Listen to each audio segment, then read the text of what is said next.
Hey, what's going on, everybody? It's the CD guy, Johnny Z here. Thank you so much for tuning back into the channel, and today I'm going to be reviewing the new Sebastian Bach studio album, Child Within the Man. First off, some fast album facts. This is the 6th studio album by Sebastian Bach, formerly of Skid Row, released today on May 10th, 2024. It's the follow-up to Give 'Em Hell from 2014, making this his first studio album in 10 years. Time for John's 5, my top 5 favorite songs from the new album. Coming in at number 1, I'm going to go with Hold On to the Dream. This is an awesome showcase here for Bach's high-pitched vocals, and Bach himself has dubbed this yacht metal, combining 70s heavy metal with yacht rock in his words, and I think he really shines on this track, hitting high notes that make it sound like it's 1991 all over again. The harmonies in the chorus of this track are killer, and the lyrics are really heavy and cutting. Just a fantastic rallying cry, I think, by Bach on this album. Hands down my favorite track here on this record. Next, at number 2, I'm going to go with What Do I Got to Lose? Another really anthemic track here by Bach. I love the explosiveness on display on this album, and What Do I Got to Lose keeps up the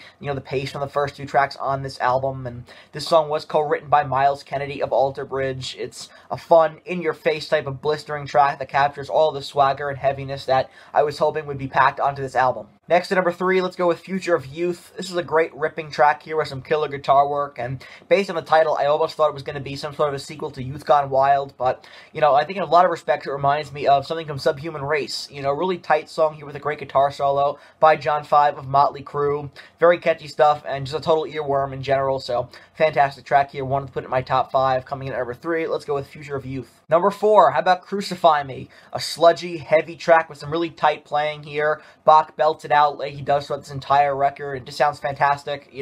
There's another unrelenting track here that's meant to be, cranked up, I think. Turn this up all the way to 11. Hands down, my favorite song of side 2. Rounding out my top 5 here, let's go with Everybody Bleeds. Great album opener here. It's fun, it's fast-paced, and I love the energy captured. It's got a great guitar solo as well. Guest guitarists on this album include John 5, Steve Stevens, and Orianthi, and definitely a track that, takes the listener back to the late 80s when Bach was in his prime. All in all, I'm going to give this album 7.5 out of 10 stars. I enjoyed it a lot more than I thought I would, and, for anybody who thinks Sebastian Bach is washed, this album is a great counter-argument. He sounds great on lead vocals, and I think this record is a great mix of modern metal and some of that old-school Skid Row sound that put him on the map in the first place.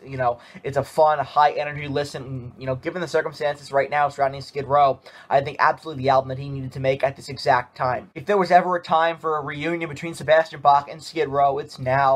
Given the recent departure of vocalist Eric Grunwald from the band, you have Lizzie Hale from Hailstorm filling in for a few shows, but that's not long-term. Thinking long-term, I think a reunion with Bach is definitely the way to go. Nostalgia makes a lot of money these days, and I could easily see Skid Row reuniting with Bach and jumping on tour with a band like Motley Crue, opening for them, on a stadium tour or something like that. That would be a big deal, and it's not all just nostalgia. I think if this album shows anything, is that Bach still has a lot left to offer in the studio, and if Skid Row's last album, The Gang's All Here, proved anything as well, it's that, they also share that same quality. They still have stuff to offer. So I think putting them back together would be a great creative force for the band, and I think what they could provide live, would be really cool as well. And I think it definitely would be a big deal after years of Skid Row kind of flying under the radar. So, I think a Skid Row reunion is overdue with Sebastian Bach at this point, and, if it doesn't happen now, I don't know if it'll ever happen. It just seems like the perfect opportunity given all the circumstances right now and the fact that Bach just put out this great new album. Both parties definitely have a fantastic opportunity here if they can just put the differences aside and, tour again, make money again, and, hopefully perform for the fans again. So, is it a long shot? Maybe. I'm not really sure where, Bach stands with the current members of Skid Row, but when it comes down to it at this point, if there was ever a time for a reunion, it was now. So that wraps up this review here of the new Sebastian Bach studio album, Child Within the Man. Also wanted to share my thoughts here on the possibility of a potential Skid Row reunion with Sebastian Bach. Very interesting stuff. Definitely something I would love to see, and really enjoyed this album as well. Definitely recommend it. If you enjoyed this video, please give it a thumbs up. Subscribe to the channel down below. Turn on the bell for notifications so you don't miss a new upload. And let me know down in the comment section below, what are your thoughts on Child Within the Man by Sebastian Bach? And what are your thoughts on a potential Skid Row reunion? I want to hear from you. And until next time, it's the CD guy, Johnny Z, signing off. Take care, everybody.